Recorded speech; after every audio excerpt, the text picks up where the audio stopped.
और बंदर की कहानी। एक जंगल में एक शेर रहता था। उसी जंगल में एक लोमड़ी भी रहती थी। लोमड़ी शेर की असिस्टेंट थी। लोमड़ी जंगल में जानवरों का पता लगाती और आकर उसकी सूचना शेर को देती थी। शेर बड़ा ही खूंखार और क्रूर था।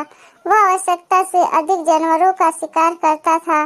शेर शिकार किए गए जानवरों को खा लेता और पेट भरने पर बाकी जानवरों को वैसे ही छोड़ देता था।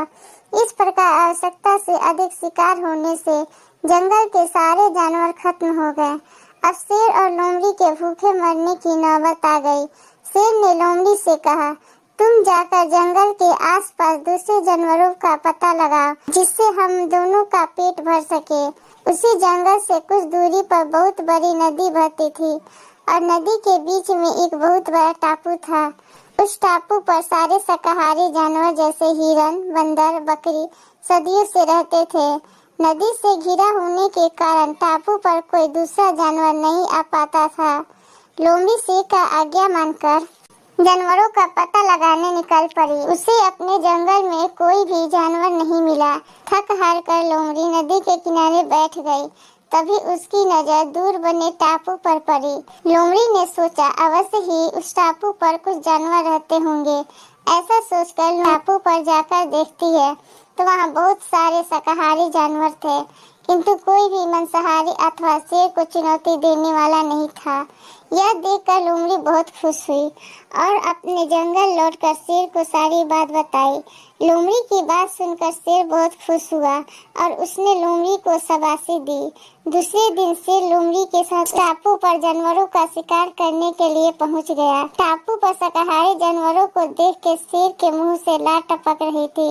उसने एक ही दिन में बहुत सारे जानवरों को मार डाला और कुछ जानवरों को खाकर बाकी जानवरों को छोड़ दिया। शेर लगातार 2 दिन तक इसी प्रकार शिकार किया। टापू के सारे जानवर शेर से बुरी तरह डर गए और सभी ने एक सभा बुलाई। सभा में शेर से बचने के उपाय पर चर्चा हुई। सभी ने अपने अपने सुझाव दिए। सभा में एक बूढ़ा बंदर भी था जो अपनी बुद्धिमानी के लिए जाना जाता था। सारे जानवरों ने उस बूढ़े बंदर से सुझाव मांगा। बूढ़े बंदर ने कहा, इस प्रकार अगर हम डर कर भागते रहे तो हम में से कोई नहीं बचेगा। हमें सूझबूझ के साथ इस शेर का सामना करना पड़ेगा।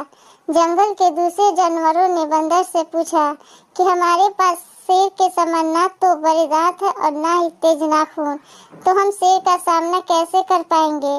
बूढ़े बंदर ने कहा, हमें आमने सामने की लड़ाई नहीं लड़ना है, बल्कि युक्तिपूर्ण तरीके से शेर को खत्म करना होगा। जानवरों ने बंदर से आगे की योजना बनाने के लिए बंदर से कहा। सबके अनुरोध करने पर बंदर ने एक योजना बनाई जिससे बड़ी आसानी से शेर को मारा जा सकता था। जंगल के सभी जानवरों ने मिलकर एक गहरा गड्ढा खोदा और उस गड्ढे को घास फूस और पत्तियों से भर दिया, जो देखने में समतल जमीन की तरह दिखाई दे रहा था।